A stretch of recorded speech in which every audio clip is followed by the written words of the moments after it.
Depuis l'assassinat du colonel Kadhafi par les forces de l'OTAN et de Nicolas Sarkozy, des négociations ont été engagées par des autorités françaises et les groupes armés de Benghazi, en Libye, qui résistaient contre les frappes impérialistes de cesser le combat et de venir s'installer au Sahel avec armes et bagages.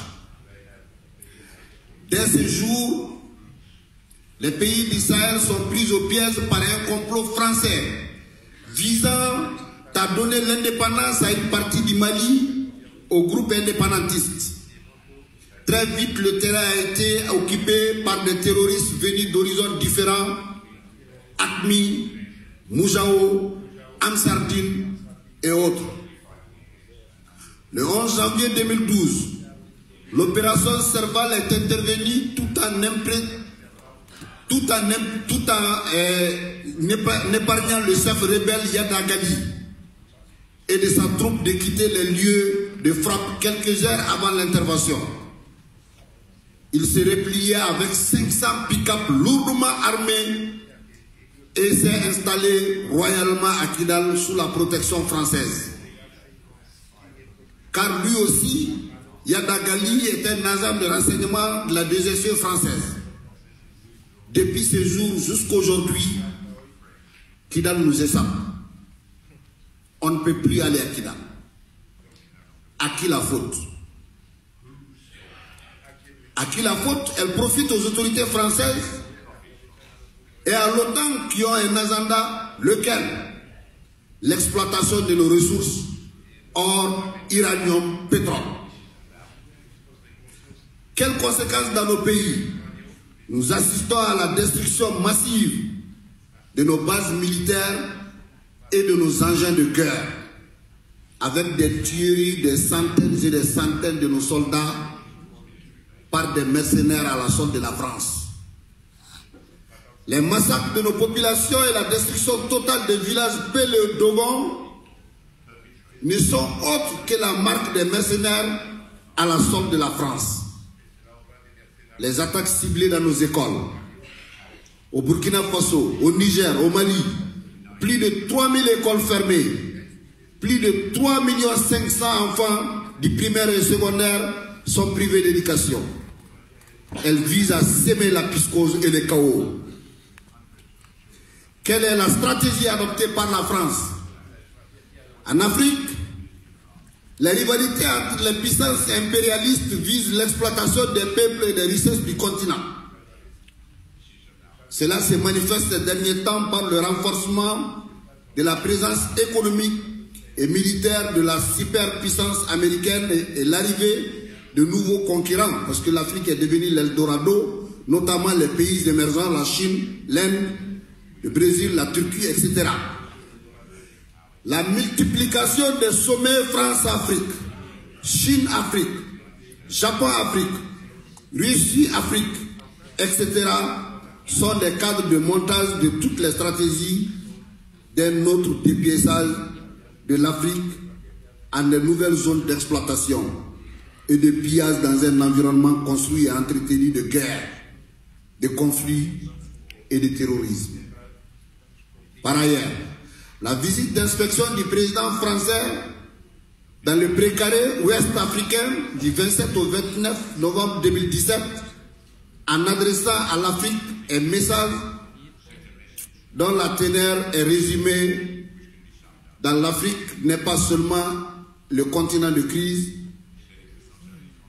c'est un continent d'avenir, nous ne pouvons pas les laisser seuls. Eh bien, vous allez les laisser seuls.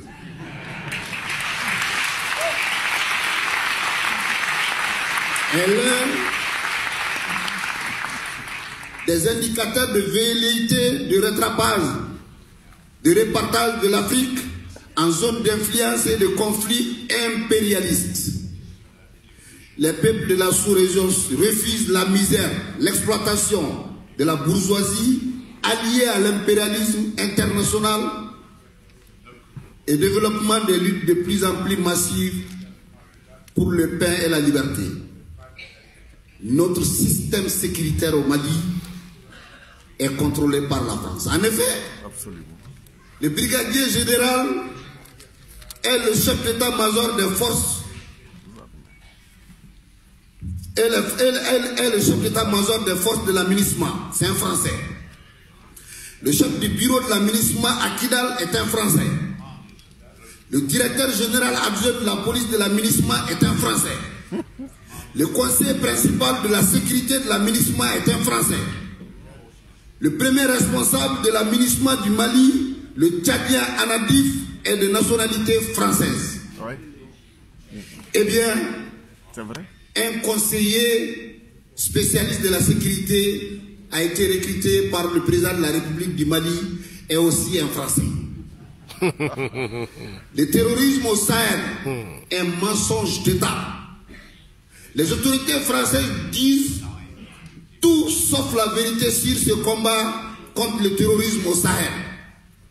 Ce qui se passe sur le terrain, ce sont des mercenaires à la solde de la France qui opèrent et qui sèment le chaos dans nos villages et villes. En réalité, le mensonge sur l'accident d'hélicoptère a pour but de camoufler les vraies causes réelles des 13 soldats tués récemment. D'où une véritable campagne médiatique et de récupération politique. Ça ne marchera pas parce que dans les jours à venir, nous allons mener nous-mêmes des investigations pour vous dire toute la vérité sur ce qui s'est passé.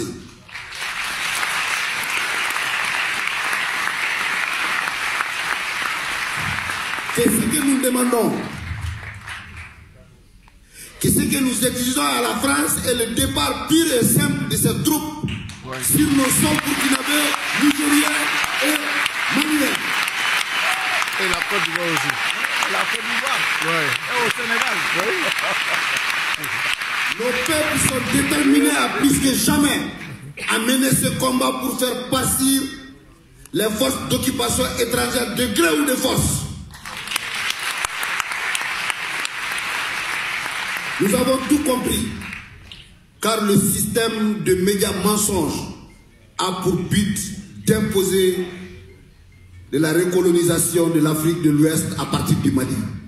Ça ne marchera pas. Il y a un sentiment anti-français au Mali, au Burkina, au Niger, mais seulement la volonté manifeste de dire aux autorités françaises que ça suffit, et vraiment ça suffit.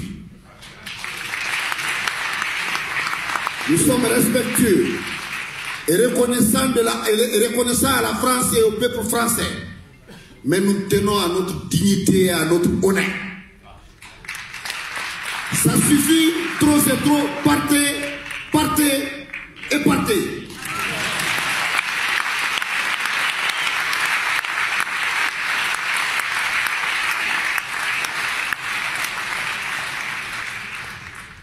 Nous demandons à Emmanuel Macron de s'occuper de la France et de faire face aux vraies préoccupations des Français et Françaises d'arrêter son jeu avec l'Afrique. Nous encourageons les Gilets jaunes.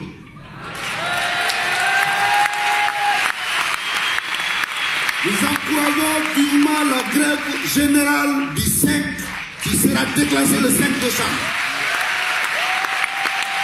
Continuez, résistez, ne lâchez rien. Le lendemain meilleur est permis. Enfin, nous disons aux autorités algériennes de libérer immédiatement Louza-Hanan. Libérer immédiatement et sans condition,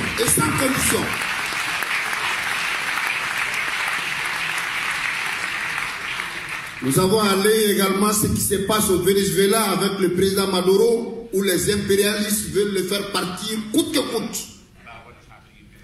Nous saluons la résistance du peuple brésilien et de toutes les forces qui ont soutenu la libération provisoire, je dirais, du camarade Lula.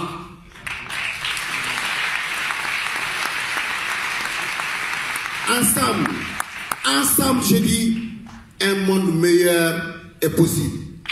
Camarades, je vous remercie.